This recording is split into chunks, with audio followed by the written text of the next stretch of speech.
Psychological trauma is often defined as the psychological implications of living through a distressing event. These events don't need to be individual instances. They can be the result of prolonged events as well. So instead of something obvious like a car crash, which is a one-time event, psychological trauma can result from prolonged events like a prolonged conflict or childhood neglect or even prolonged times of economic hardship. Some examples of issues that can traumatize a person are racism, sexism, sexual harassment, childhood neglect, exposure to conflict and war, or even being surrounded by individuals who are constantly in a state of fear. But in this video, I'd like to focus on prolonged events that can traumatize not just a person, but an entire society. And Sri Lanka has a long list of prolonged events that have had the capacity to, and have in fact, traumatized the population of Sri Lanka. Ethnic riots, like the anti-Muslim or the anti-Tamil riots that have happened repeatedly over the past 100 years. The first and second uprising of the JVP, which Sri Lankans often call the JVP uprising, and the 30-year civil war on top of all of that, which has only recently ended.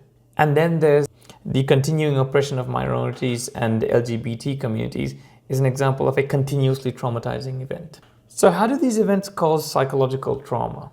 Well, the simplest way to understand this is to often think of the traumatizing event or the traumatizing period as something that teaches the person that the world around them is unsafe. And once a person feels that the world around them is unsafe and that it's somehow threatening and dangerous, the symptoms of trauma manifest as PTSD and other mental health issues, as well as a general fear and worry about being out in public, or even just a fear of living life and doing the normal things that involve living life. So some examples of things that may happen quite unconsciously but completely naturally as a result of being exposed to traumatizing events is that the person might become really vigilant. They might be looking out for threats constantly.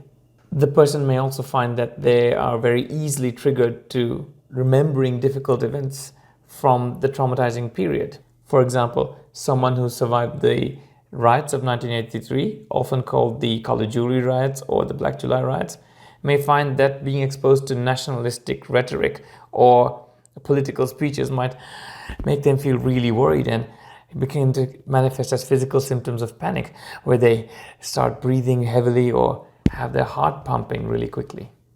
Or, for example, somebody who grew up during the 1990s in Colombo when there were lots of bombs and bomb explosions happening might respond to the sound of loud sounds or explosions or crashing sounds with a sense of fear and panic. As someone who was raised in Colombo during the early 1990s, I can certainly remember the fear associated with hearing loud noises.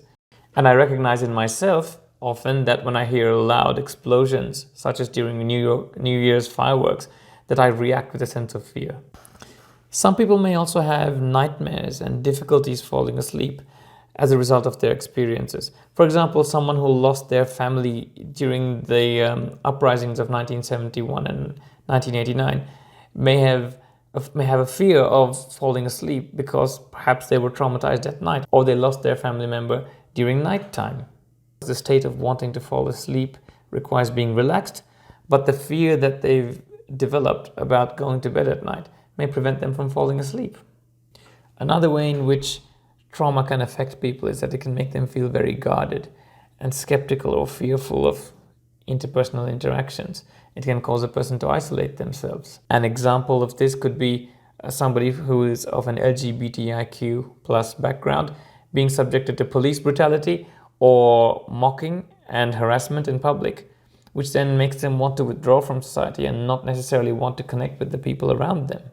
Sri Lanka is a highly traumatized society, and I can see this not just in myself and the people around me, but many people of the generation above me as well. The detached way in which some Sri Lankans describe what would amount to as horrendous violence from the 1990s or even before is an indication of how desensitized we've had to become. And Bear in mind that when I say that we are detached, I don't mean that that's a good thing. Detachment and dissociation aren't healthy ways of coping with the effects of trauma. I believe that Sri Lankan society needs to become more trauma informed, and that we need to begin to actually analyze, think about, and process the trauma that we've experienced over the past century or so of violence.